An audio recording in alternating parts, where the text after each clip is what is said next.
आज हाथ में तख्तियां लेकर संसद पहुंची कांग्रेस नेता प्रियंका गांधी वाड्रा ने अपने सहयोगियों के साथ केरल में गिरफ्तार हुई 2 ननों के मामले को उठाया। तख्तियों पर लिखा है कि नन्स को छोड़ो, गुंडों को पकड़ो। दोस्तों, जिन 2 ननों को बचाने के लिए प्रियंका गांधी वाड्रा आवाज उठा रही हैं, उनको human trafficking and religious conversion के आरोप में गिरफ्तार किया गया है। वैसे अपराधी है तो क्या हुआ, है तो माइनॉरिटी कैथलिक, जो कि कांग्रेस पार्टी और गांधी परिवार के राजनीतिक लक्ष्यों में एकदम फिट बैठते हैं।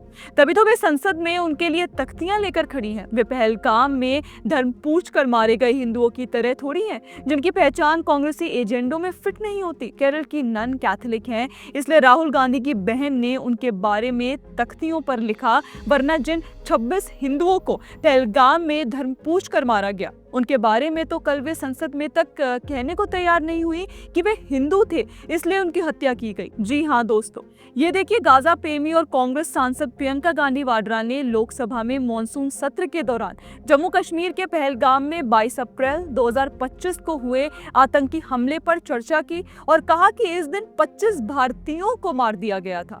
सत्ता पक्ष की ओर से उन्हें करेक्ट करके याद दिलाया गया कि ये लोग हिंदू थे, तो उन्होंने रिपीट किया कि वे भारतीय थे।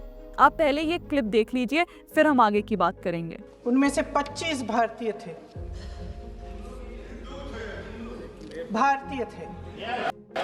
दोस्तों, बेशक वो भारतीय थे, पर उनकी केवल ये पहचान नहीं थी, उनकी पहचान हिंदू थी और हिंदू होने के कारण ही उन्हें मारा गया था। आतंकवादियों ने मारने से पहले लोगों का धर्म पूछा था, उनसे कलमा पढ़वाया था, उनकी पैंट उतार कर चेक की गई और जब उनका धर्म हिंदू निकला, वो कलमा नहीं पढ़ पाए तो उन्हें गोली मार दी गई। यहाँ तक कि असम के एक हिंदू प्रोफेसर देबाशीष भट्टाचार्य को आतंकियों ने इसलिए गोली नहीं मारी थी क्योंकि वह कलमा पढ़ सकते थे। ये बात खुद उन्होंने बताई थी। पहलगाम हमले की चश्मदीद महिलाएं, जिनके पति और पिता को मारा गया था, उन्होंने लौट कर पूरे देश को बताया था कि आतंकियों ने धर्म पूछकर हिंदू होने के कारण मार दिया। पहलगाम हमले में मारे गए शुभम द्विवेदी की पत्नी ऐश्वर्या ने कहा था कि अगर वे हिंदू नहीं होते तो उनके पति आज जिंदा होते। अब ये तो हम मान ही नहीं सकते कि पीड़ितों और चश्मदीदों के बयान प्रियंका गांधी वाड्रा ने नहीं सुने होंगे। उन्होंने सुने हैं और जानकर इस बात को इग्नोर कर दिया है, क्योंकि वो हिंदुओं पर हमले की थ्योरी स्वीकार नहीं कर सकती। उनकी नजरों में हिंदू तो बस प्रेडेटर है, फ्री नहीं। गांधी परिवार पीड़ितों की पहचान छुपाकर उन्हें सिर्फ भारतीय बताना चाहता है, क्योंकि यही उनका राजनीतिक एजेंडा है। पर सच्चाई तो ये है कि पहलगाम में लोगों को भारतीय होने के कारण नहीं, बल्कि हिंदू होने के कारण मारा गया था। यह हमला हिंदुओं के खिलाफ था, पर हिंदुओं पर आतंकवादी हमलों को देखकर आंख मूंद लेना कांग्रेसी नेताओं की पुरानी आदत है, विशेष रूप से गांधी परिवार की।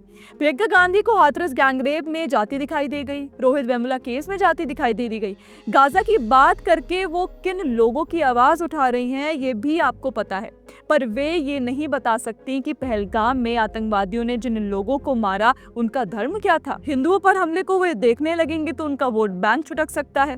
फिर उनको बांग्लादेश, पाकिस्तान, यहाँ तक कि उनके सहयोगी दलों के राज्यों में हो रही हिंदू एट्रोसिटीज पर बात करनी पड़ेगी, जो कि उनके राजनीतिक एजेंडे में शामिल नहीं है। पहलगाम आतंकी हमलों के पीड़ितों को भारतीय बताकर वे कोई राष्ट्रवाद का झंडा नहीं बुलंद कर रही, बल्कि एक धर्म पूछ कर किए गए हमले का सामान्यीकरण कर रही हैं। आतंकवादियों के लिए सॉफ्ट स्पॉट रखने में अब तक उनकी माताजी सोनिया गांधी का नाम आता था, अब प्रियंका गांधी का भी आएगा। प्रियंका गांधी आतंकवाद के मजहबी चरित्र को छिपाने का प्रयास कर रही हैं। शायद उनके लिए आतंकवादी भी सेक्युलर ही होंगे। गाजा और केरल के ननों के लिए सहानुभूति रखने वाली प्रियंका गांधी हिंदू पीड़ितों की पहचान ही नहीं बताना चाहती। प्रियंका गांधी के दोहरे रवैये पर आपका क्या कहना है, हमें कमेंट करके जरूर बताएं। बाकी अगर वीडियो पसंद आए तो लाइक, शेयर और सब्सक्राइब करना ना भूलें। जय हिंद।